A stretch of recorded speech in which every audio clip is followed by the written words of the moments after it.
Shalom. Kalau ada yang lahir sekitar umur saya tahun 60-an, mungkin kita ingat pada tahun 70-an, 77, ada sebuah film yang sangat populer, juga ada lagunya, yaitu Badai Pasti Berlalu. Ingat ya? Ada yang ngangguk-ngangguk, ada yang apa sih? Mungkin masih bisa dilihat kali ya, saya nggak ngerti. Tapi ada film yang sangat terkenal, Badai Pasti Berlalu. Kalau saya nggak salah ingat, itu yang nyanyi Chrisye, kalau nggak salah ingat. Itu diangkat dari novel karya Margate, penulis novel terkenal dengan judul yang sama. Badai, menurut Kamus Bahasa Indonesia, Kamus Besar Bahasa Indonesia, badai adalah cuaca ekstrim. Mulai dari hujan es dan badai salju sampai badai pasir dan debu. Atau termasuk sebuah gangguan yang datang dalam bentuk angin dan hujan deras, petir yang menyambar dan bisa mengacaukan kondisi normal, dan tiupan angin ini berkecepatan tinggi dan mempunyai kekuatan untuk merusak dengan daya rusak yang tinggi. Nah, penyebab paling umum adalah suhu permukaan laut yang tinggi, yang kontras berbeda jauh dengan suhu di dalam air. Kekosongan itu menyebabkan adanya petir atau badai. Selama kita hidup, kita pasti akan mengalami badai. Dalam hal ini masalah-masalah. Badai kehidupan datang tanpa bisa kita prediksi. Kalau itu karena kesalahan kita, seharusnya kita tahu, wah ini akibatnya akan seperti ini. Tapi kadang kita sudah benar, kita rasanya sudah hati-hati, tetap ada badai itu. Sejatinya badai tidak bisa kita pilih. Badailah yang memilih kita. Tapi mari kita belajar. Dari badai ini kita dapat banyak pelajaran rohani yang bisa kita terapkan dalam kehidupan kita sehari-hari. Hal pertama, atas seizin Bapa, kita dapat mengalami badai. Tapi ingat, badai itu bersifat sementara. Tidak ada badai yang tidak ada akhirnya. Badai hanya bersifat sementara. Seberapa hebat, seberapa kencangnya badai, seberapa rusaknya badai itu, tapi dia hanya bersifat sementara. Datang memang tiba-tiba, tapi dia juga akan segera berlalu. Sebagai tambahan untuk Bapak Ibu ketahui, saya mengunduh dari internet, ada 3 badai terbesar di dunia. Yaitu pertama Topan Tip namanya. Tahun 1979, ini berdasarkan besarnya wilayah yang dia rusak. Kebayang nggak Bapak Ibu? Daerah yang dia rusak sebesar atau sejauh 2.230 km. Atau kalau saya lihat dengan ukuran kota, itu sejauh Jakarta Manado. Itu dia rusak, badai Tip. Ya, itu terjadinya menyebabkan di Jepang sampai ke Tokyo, Okinawa, dan Filipina. Sejauh itu badai itu melandanya. Jadi kalau saya mau kasih bayangan Bapak Ibu untuk wilayahnya Indonesia ini, Jakarta sampai Manado rusak karena badai itu. 1979. Badai Olga tahun 2001. Itu merusak wilayah sebesar 1.595 km dengan kecepatan 190 km per jam. Kan angin berputar gitu, kecepatannya 190 km. Badai Sandy tahun 2012 ini mencapai 1.380 km juga, itu di Amerika. Nah, selain badai, angin, dan gelombang tadi, kita kenal yang namanya petir. Mungkin Bapak Ibu nggak tahu, tapi tahu nggak petir punya kekuatan listrik? Tahu ya, pasti petir punya kekuatan listrik. Tapi tahukah petir dengan kekuatan listrik terbesar di dunia adanya ada yang tahu? Di Depok. Sungguh, ini catatan rekor dunia nih. Petir dengan arus listrik terbesar di dunia ada di Indonesia, tepatnya di kota Depok. Dan itu pernah terjadi pada 14 Maret 2022, di mana dalam 1 menit ada 15 kali petir. Nah, ada alat khusus yang bisa mengukurnya dan mereka bisa menilai kekuatan petirnya adalah 379,2 kilo ampere. Nah, mungkin kalau ada insinyur listrik ngerti, seberapa besarnya. Petir seperti ini bisa merubuhkan sebuah gedung tinggi. Indonesia punya rekor seperti itu. Nah, badai datang untuk pergi. Badai datang tiba-tiba, tapi yang pertama, dia akan berlalu. Badai datang untuk pergi. Tapi menjadi persoalan, menjadi pertanyaan, dan menjadi satu hal yang harus kita pertimbangkan dan menjadi PR kita semua. Setelah badai hidup kita berlalu, apakah kita menjadi semakin kuat atau justru kita ambruk? Setelah badai hidup kita berlalu yang Bapak izinkan itu, apakah kita menjadi lebih baik dari sebelumnya, menjadi lebih kuat, atau kita malah menjadi ambruk, malah menjadi hancur? Maka jangan terperangkap dalam mempersalahkan, mencari tahu siapa sih yang bikin gara-gara ini, siapa sih penyebab badai ini. Yang kita harus waspadai adalah apa yang kita lakukan ketika badai itu datang. Bukan saatnya kalau badai itu sudah datang, bukan saatnya kita cari siapa yang bikin, siapa yang jadi kambing hitam. Apalagi mempersalahkan orang, apalagi dengan sengaja kita cari-cari orang yang bisa kita tuntut atau kita persalahkan. Tuhan melihat ketika Tuhan izinkan badai itu melanda hidup kita, apa yang kita lakukan, apa respon kita, apa reaksi kita terhadap badai itu, apa yang kita harus lakukan. Nah, di sini kita harus mencari tahu apa sih kehendak Bapa. Apa yang Bapa mau untuk kita lakukan dalam peristiwa atau dalam keadaan badai itu. Yesus sudah memperingatkan bahwa akan datang hujan, angin, banjir yang mempunyai tujuan untuk menguji kita. Kita lihat Matius 7 ayat 24 sampai 27. Setiap orang yang mendengar perkataanku ini dan melakukannya, ia sama dengan orang yang bijaksana, yang mendirikan rumahnya di atas batu. Kemudian turunlah hujan dan datanglah banjir, lalu angin melanda rumah itu. Tetapi rumah itu tidak rubuh, sebab didirikan di atas batu. Tetapi setiap orang yang mendengar perkataanku ini dan tidak melakukannya, ia sama dengan orang yang bodoh, yang mendirikan rumahnya di atas pasir. Kemudian turunlah hujan dan datanglah banjir. Lalu angin melanda rumah itu, sehingga rubuhlah rumah itu dan hebatlah kerusakannya. Kalau kita membangun rumah dengan fondasi yang benar, ikut aturan, ikut perhitungan kontraktor, memakai struktur yang benar, bahan-bahannya juga yang baik. Maka ketika ada badai, ada banjir, kita nggak usah takut. Karena kita yakin rumahnya bisa bertahan. Sebaliknya, kita akan merasa cemas, kita jadi khawatir ketika kita tahu waktu kita membangun ini kita curang. Kita kurangi adonan semennya atau adonan betonnya. Kita pakai besi-besi yang bekas, kita pakai kayu-kayu yang udah mulai keropos. Dicat ulang gak kelihatan. Tapi waktu badai datang, rumah itu akan ambruk. Sebuah mall di Korea, namanya Mall Samo, itu ambruk. Menewaskan ratusan orang yang saat itu sedang berkunjung. Mall yang mewah ambruk karena kontraktornya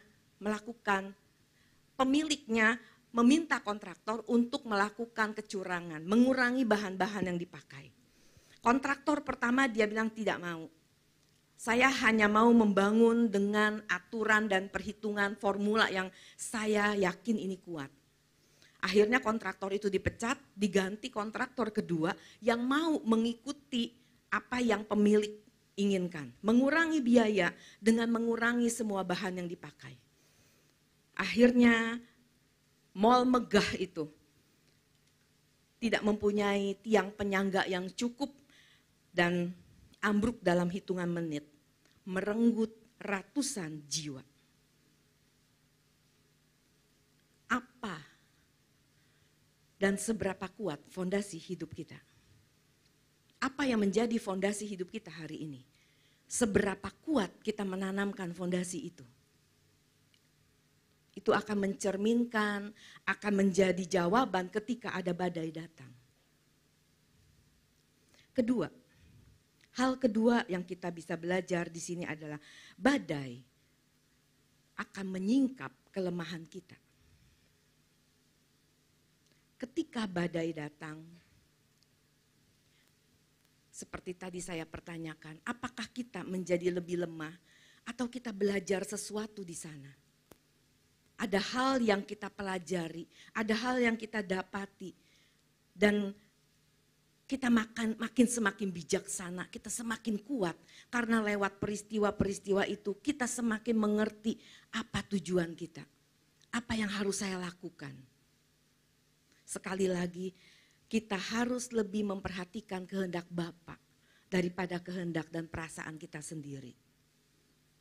Tentu untuk mengerti kehendak Bapa tidak langsung Bapa secara audible mengatakannya. Tapi lewat semua kejadian ini kita belajar. Siapkan waktu untuk kita bersekutu. Ikut doa pagi, ikut doa malam, entar malam. Saya udah ibadah Bu, lakukan, ayo bersekutu. Kita membangun fondasi yang benar dengan kita mengadakan atau membangun relasi atau hubungan yang baik, yang benar, yang proporsional dengan Bapa di surga. Rasanya hari ini memang rasanya nggak perlu. Keadaan kita lagi baik-baik. Tapi jangan tunggu ada badai baru kita cari Tuhan. Jangan tunggu ada masalah baru kita menjerit kepada Tuhan. Ayo kita cari mumpung masih ada kesempatan. Tadi kita nyanyi, telah banyak waktu yang sia-sia. Bapak, banyak waktu yang kita biarkan berlalu. Kalau kita hitung-hitungan ya Bapak Ibu, berapa banyak waktu yang kita biarkan berlalu tanpa membangun kedewasaan kita.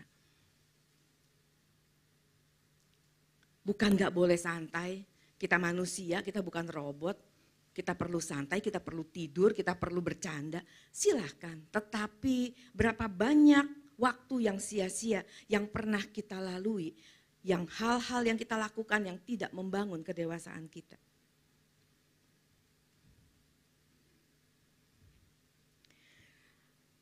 Yang ketiga, badai memaksa kita untuk berubah.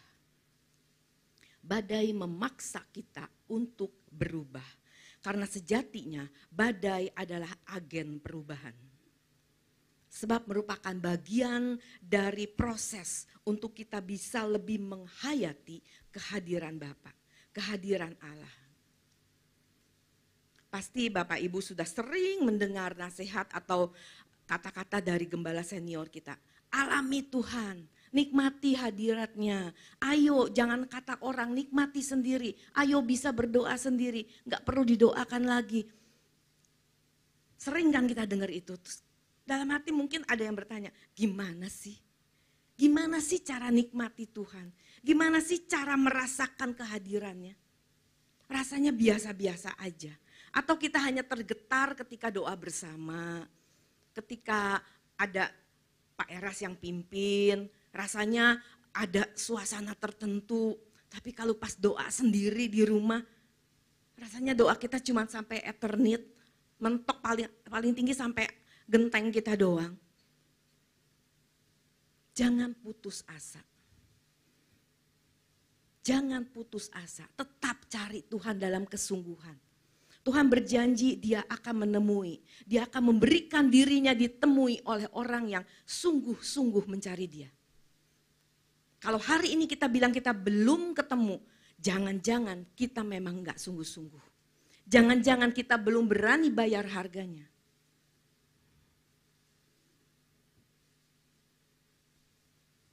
Kehadiran Allah dalam hidup kita melalui berbagai peristiwa pasti punya maksud kekal. Ini bukan sekedar mendapat jodoh, dapat anak, dapat cucu, dapat kerjaan. Lebih dari itu Bapak mau, Allah mau ada perubahan. Perubahan harus dimulai dari apa yang kita lakukan sehari lewat sehari. Dari kebiasaan-kebiasaan kita. Mengubah rutinitas kita. Perubahan enggak dilakukan secara spektakuler, dari baju putih langsung baju hitam. Bukan begitu, tetapi mari kita mengubah rutinitas lama yang tidak membangun kerohanian kita. Menjadi satu rutinitas baru yang mempunyai kualitas yang akan membuat hidup kita makin mendekat kepada Tuhan. Kemarin saya ketemu teman di doa pagi di Kebon Jeruk. Saya nggak kenalin, udah lama nggak ketemu. Dia samperin saya, dia bukan aktivis, dia salah satu jemaat setia di sana. Dia tiba-tiba bilang gini, Esther, nggak pakai Bu lagi, ya karena memang seumuran. Esther, kita udah nggak ketemu 40 tahun. Terus saya 40 tahun, jadi siapa kamu gitu, saya hitung-hitung itu SMA punya periode kan. Ada Pak Eras sampai gini, loh emang kenal? Pak, dia seangkatan sama saya di SMAK 1 di pintu air. Terus coba buka maskernya, mungkin ini, oh saya udah gak ngenalin, kita udah lama kan gak ketemu. Terus iya sih kamu sih gak pernah mau kumpul-kumpul. Terus saya lirik Pak Eras, terus Pak Eras senyum-senyum. Ya kan, Bapak bilang, ya udah gak usah reunian gak perlu gitu. Jadi saya memang udah gak aktif. Saya tidak menyesali dengan tidak aktif atau jadi gak tahu ini dan itu. Tapi saya mau belajar untuk menghargai setiap waktu sehingga tidak terbuang sia-sia. Bukan saya bilang salah, tidak selalu salah. Saya pernah kok gak ke ibadah tapi pergi ke undangan.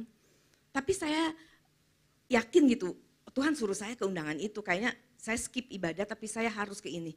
Dan ketika di undangan itu saya ketemu seseorang, teman lama juga, saya ngobrol dan ternyata dia lagi bermasalah, kita bisa menjadi berkat di sana.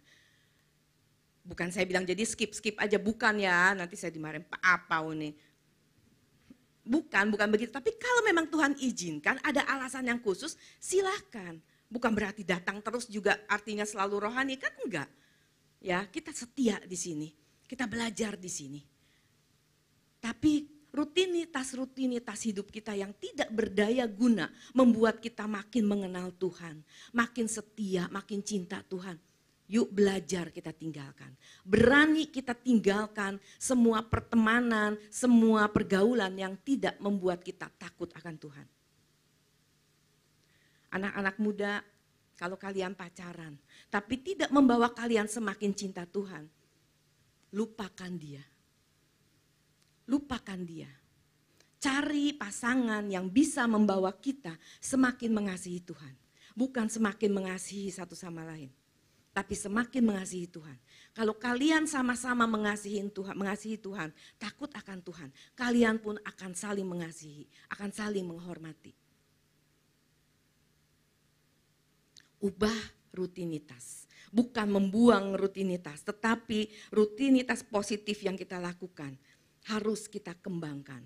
Kita doa pagi, kita datang ke gereja bukan lagi karena mau setor muka sama Pak Apau. Bukan takut dimarahin Tamara lagi. Tapi karena memang saya rindu cari kebenaran. Kita nggak lihat lagi siapa yang khotbah, kurang oke, nanti aja. Pasti ada pesan Tuhan untuk kita. Setia ya Bapak Ibu, amin. Sebesar apa Allah di mata kita? Sebesar apa yang saudara percayai terhadap Dia?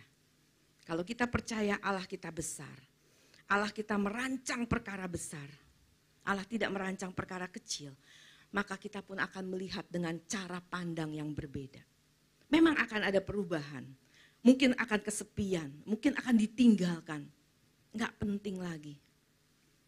Hayati kekekalan, sehingga kita berani untuk membayar harga apapun.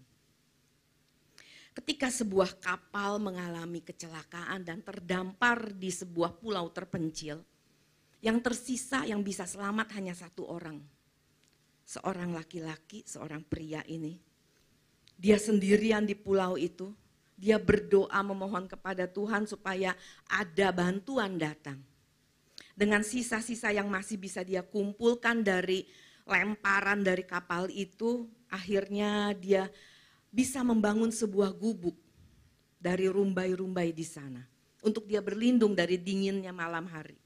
Pagi, siang, dia berusaha keliling pulau itu, dia cari makanan, dia berusaha cari sebuah kehidupan lain. Satu saat ketika dia sedang mencari makan, gubuk yang dia sudah bangun dengan susah payah terbakar. Hari itu sangat terik, terbakar. Dia komplain, dia marah kepada Tuhan. Tuhan tega banget sih. Saya sendirian di sini dan ini gubuk saya satu-satunya tempat saya berlindung dari dinginnya udara malam. Kebakar. Saya nggak punya teman, saya nggak punya siapa-siapa. Makanan pun sudah sangat terbatas. Dia menangis. Keesokan paginya, dia terbangun oleh suara kapal yang mendekat ke pulau itu. Ternyata kapal itu datang untuk menyelamatkan dia. Dia bertanya kepada orang kapal, bagaimana kamu bisa tahu ada saya di sini? Lalu dia bilang, saya melihat asap yang terbubung dari tempat ini. Ternyata rumah yang terbakar, yang menimbulkan asap, membuat pertolongan Tuhan datang. Masalah yang mungkin sekarang sedang membakar hidup kita. Itu merupakan cara Tuhan untuk menunjukkan kasih-Nya kepada kita. Tuhan menuntun kita bisa melalui hajaran-hajaran, melalui masalah-masalah. Tapi maukah kita mengikuti perubahan-perubahan yang Tuhan mau kita berubah? Tuhan pasti mempunyai rencana dan jawaban mengapa Dia mengizinkan badai itu ada di hidup kita. Amin. Cuma masalahnya kadang kita enggak mau denger-dengeran. Kadang-kadang kita enggak mau nunggu waktunya Tuhan, caranya Tuhan. Mudah sekali untuk menyerah ketika keadaan menjadi buruk. Tapi sekali lagi Allah kita Allah yang besar. Seberapa kita mengenal Allah, seberapa kita percaya bahwa Dia Allah yang besar. Sedalam itu kita percaya Dia. Maka lakukan yang terbaik hari ini. Responi setiap kejadian, karena itu adalah masa depan kita. Hal terkecil apapun dalam hidup kita akan menentukan masa depan kita. Jangan abaikan hal-hal kecil. Dan sebaliknya, hal kecil apapun yang kita lakukan untuk pekerjaan Tuhan, untuk kemuliaan nama Tuhan, Tuhan akan perhitungkan. Jadi, mari kita belajar setia. Mari kita dengan teguh mencari kehendak Tuhan. Jangan menyerah. Kita bisa merdeka hari ini karena ada pahlawan yang setia dan berani berkorban untuk kita. Kita mengingat pengorbanan mereka, kita bersyukur. Tapi kita harus mengisi kemerdekaan kita dengan menjadi warga yang baik. Kita bisa punya kemerdekaan bebas dari dosa pun karena ada pribadi yang mau berkorban untuk kita. Bagaimana kita mengisi kemerdekaan kita tersebut? Jangan sampai kita mengecewakan Tuhan Yesus yang sudah mati untuk kita. Caranya, lakukan kegiatan kita sehari-hari dengan selalu mengingat pengorbanannya. Takut akan dia, alami dia, berani korban, berani kita sediakan waktu, bersekutu dengan dia, cari kehendaknya.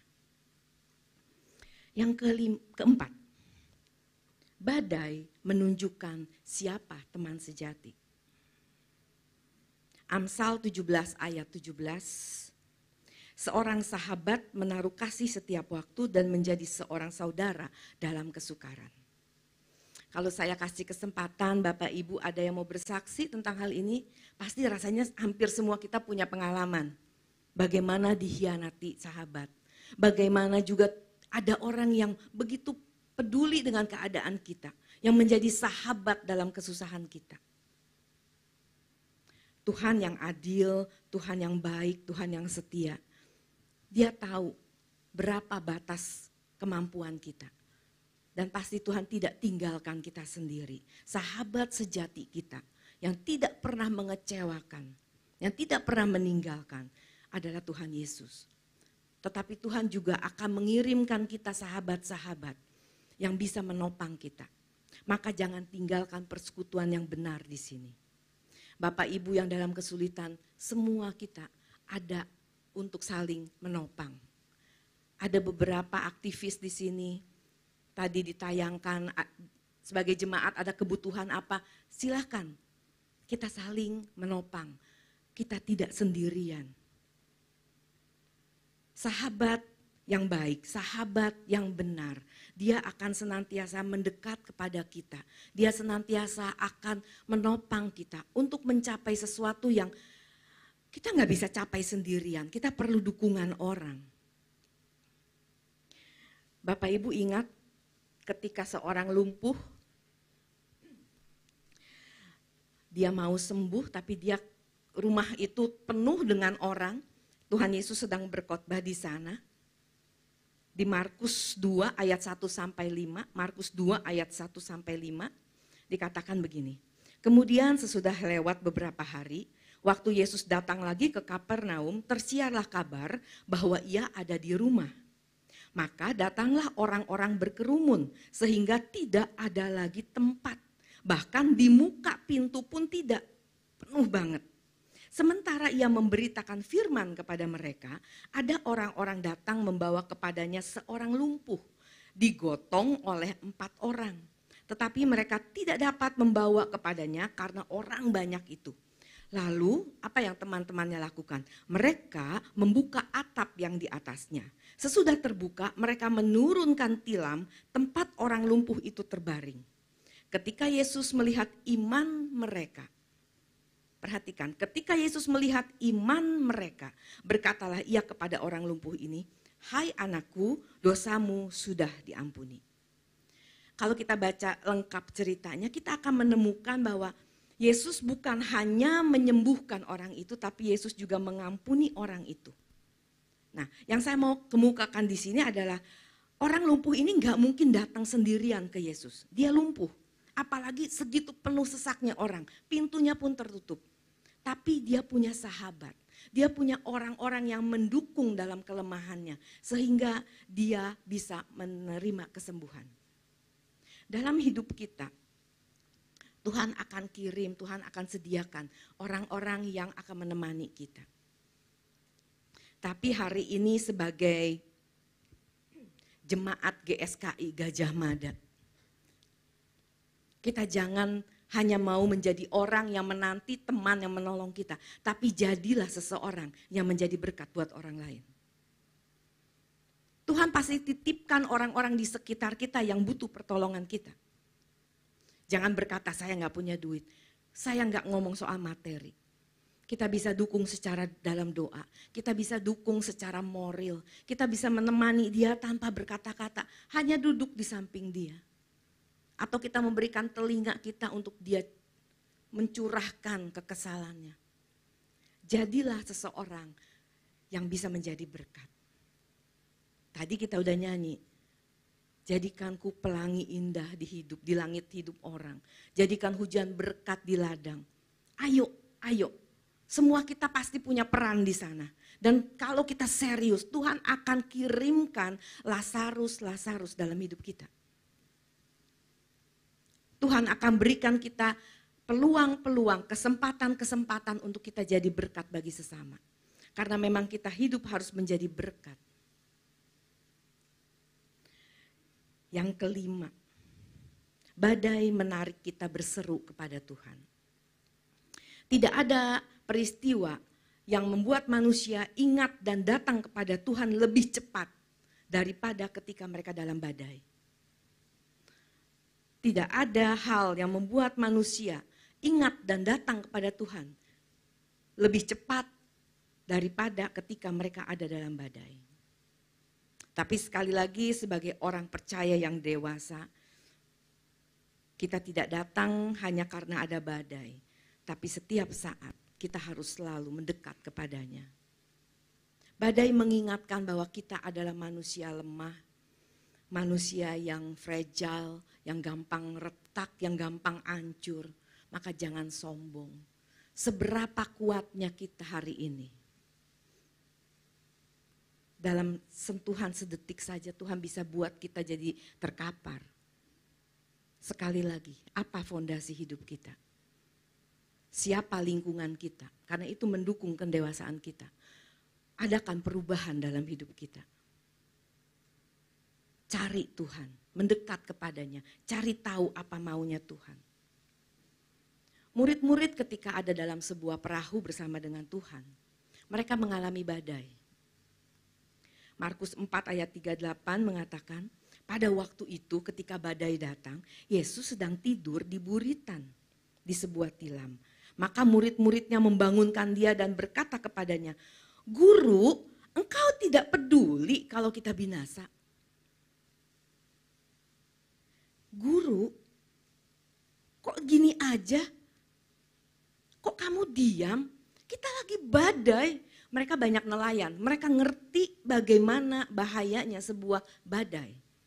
Tentu mereka pernah mengalami dan jadi trauma itu membuat mereka, wah kita harus segera bertindak. Tapi sementara itu ada seorang guru yang mereka sudah lihat dengan kepalanya sendiri, bukan kata orang, menyembuhkan orang sakit. Bahkan membangkitkan orang mati. Mencelikan mata orang buta. Sekarang ada badai, dia tidur. Hei guru, ada apa? Kok diam saja? Kok kamu biarin kita begini?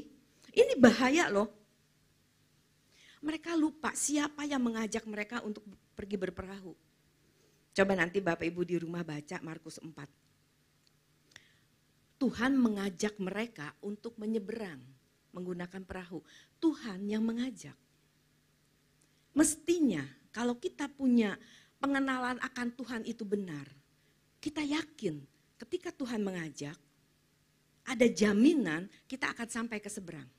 Ya enggak? Kalau entar selesai ibadah, saya diajak sama Pak Apau makan di bawah. Ya Pak? Saya diajak, saya yakin entar saya ditraktir sama Pak Apau. Karena saya tahu, oh gembala ngajak saya habis khotbah capek kan ya, diajak makan. Saya yakin saya akan selesai sampai makan, enggak apa-apa tiba-tiba duduk Bu pesan-pesan terus ya. Maaf Bu saya pergi, enggak gitu, dia akan temani saya sampai selesai. Tuhan mengajak kita, mengajak murid-murid dalam hal ini pergi ke seberang pakai perahu. Tuhan ikut di sana. Jadi kejadian apapun mestinya kalau kita mengenal, murid-murid mengenal siapa guru ini, dia mestinya merasa aman, merasa tenang. Ya enggak? Nah hari ini yang harus kita pertanyakan, adakah Tuhan di perahu hidup kita? Adakah Tuhan dalam kehidupan keseharian kita? Atau Tuhan hanya kita rasakan ketika kita ada di sini? Tapi kalau kita percaya Tuhan panggil kita untuk menjadi saksinya. Kita percaya Tuhan mengizinkan kita lahir, kita ada, kita jadi orang Indonesia. kita perempuan, kita laki, kita ada di sini. Semua seizin Tuhan, Tuhan juga akan tolong kita menyelesaikan apa yang menjadi rencananya. Asalkan kita percaya dan kita selalu dalam perahu yang sama. Kita enggak pergi, kita enggak pakai perahu cadangan. Kita setia di sana. Tidurnya Yesus dalam badai memberikan kesan kepada para muridnya bahwa bukan dia tidak peduli, tetapi membuktikan bahwa dia lebih besar dari badai manapun. Dalam keadaan yang senyap, Tuhan akan menolong kita. Cuma masalahnya, hati kita sering bertanya, kok begini amat ya? Kok sepertinya gak ada jawaban ya? Kita berteriak, kadang kau tak nyata, seakan tiada. Ya kan?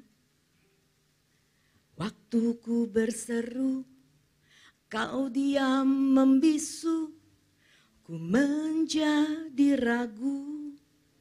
Pernah gak ngalamin seperti itu? Pernah gak dalam keadaan kita bimbang, bingung, gak tahu ada jawaban dari mana lagi? Hatiku bertanya, Tuhan kau di mana? Saat ku perlukan, tiada jawaban.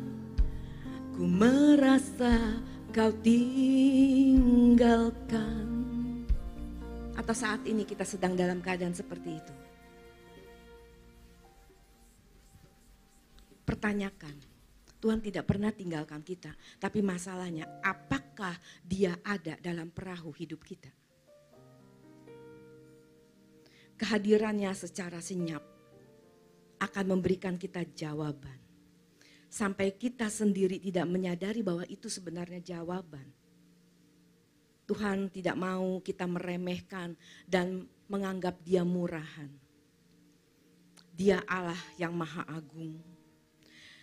Keagungannya akan tampil di dalam kebijaksanaan dan kecerdasannya bertindak dalam hidup kita. Oleh kasih Tuhan, kita diberkati dalam keadaan tidak nyaman. Orang Kristen yang benar tidak mungkin hidup tanpa badai. Karena Allah tidak mungkin memberkati atau membuat kita nyaman hanya dengan fasilitas yang fana. Dia mau menuntun kita sampai ke rumah Bapa. Dan dengan seizinnya, dengan terpaksa dia akan memberikan kita badai-badai kehidupan. Agar kita menjadi lebih kuat. Mungkin badai hidup kita tidak bertambah surut. Bahkan anginnya semakin kencang. Tapi percayalah, jika kita bertahan, kita akan keluar menjadi pemenang. Kita akan bertambah kuat. Tuhan yang benar, Tuhan yang kita sembah, Yahweh yang kita sembah adalah Tuhan yang tidak akan membahagiakan kita dengan fasilitas dunia ini. Tuhan yang benar, Tuhan yang akan membahagiakan kita dengan pribadinya, dengan dirinya. Supaya kita juga belajar bagaimana kita mempersembahkan hidup kita, seluruh aspek hidup kita untuk membahagiakan dia. Ketika kita belajar, kita bertahan, kita bisa mengerti apa mau Tuhan. Kita akhirnya bisa berkata, Kau ajarku dewasa, segala perkara tetap percaya. Kau ajarku mengerti segala hal yang Bapa ingini. Lewat semua terbukti setia, seperti Yesus menderita. Emas yang murni telah teruji, indah di mata Bapa. Amin. Bisa kita katakan itu? Yuk kita nyanyi. Sekarang aku mengerti, kau ajar aku dewasa. Kau ajarku dewasa, segala perkara tetap percaya. Kau ajarku mengerti segala hal yang Bapa ingini. Lewat semua terbukti setia, seperti Yesus menderita. Emas yang murni telah teruji, indah di mata Bapa. Amin. Badai datang untuk pergi, badai akan berlalu. Dia tidak pernah diam. Masalahnya, apakah kita siap menghadapinya? Pengkhotbah 9 ayat 12 mengingatkan kita, karena manusia tidak mengetahui waktunya, seperti ikan yang tertangkap dalam jala yang mencelakakan, dan seperti burung yang tertangkap dalam jerat. Begitulah anak-anak manusia terjerat pada waktu yang malang, kalau hal itu menimpa mereka secara tiba-tiba. Yudas, mungkin ayat pasal yang paling jarang kita baca nih. Yudas 1 ayat 20-21. Akan tetapi kamu, saudara-saudaraku yang kekasih, bangunlah dirimu sendiri di atas dasar imanmu yang paling suci, dan berdoalah dalam Roh Kudus. Peliharalah dirimu demikian dalam kasih Allah, sambil menantikan rahmat Tuhan kita Yesus Kristus untuk hidup yang kekal. Sampai akhirnya Tuhan sendiri yang mengatakan di Yohanes 14 ayat 27. Damai sejahtera kutinggalkan bagimu, damai sejahteraku kuberikan kepadamu, dan apa yang kuberikan tidak seperti yang diberikan oleh dunia kepadamu. Janganlah gelisah dan gentar hatimu. Jadi Bapak Ibu, dunia juga bisa memberikan damai sejahtera. Tuhan mengingatkan, aku berikan tidak seperti yang dunia berikan. Dengan kata lain, dunia juga bisa memberikan damai sejahtera. Tetapi apa yang Tuhan berikan itu berbeda. Karena itu yang Tuhan berikan, itu memberikan atau membawa kita sampai ke rumah Bapa di surga. Damai sejahtera inilah yang Paulus juga ajarkan. Jangan kamu khawatir tentang apapun juga. Nyatakan semuanya dalam keinginanmu kepada Allah dalam doa dan permohonan dengan ucapan syukur. Tidak ada orang Kristen, tidak ada orang percaya yang hidup tanpa badai. Tapi badai pasti berlalu. Sebagai penutup, Matius 14 ayat 27. Tenanglah, aku ini, jangan takut. Apapun yang terjadi dalam hidup kita hari ini, jika kita memiliki Tuhan dalam perahu hidup kita, bersama Dia, kita pasti bisa melewatinya. Sebab badai pasti berlalu. Amin.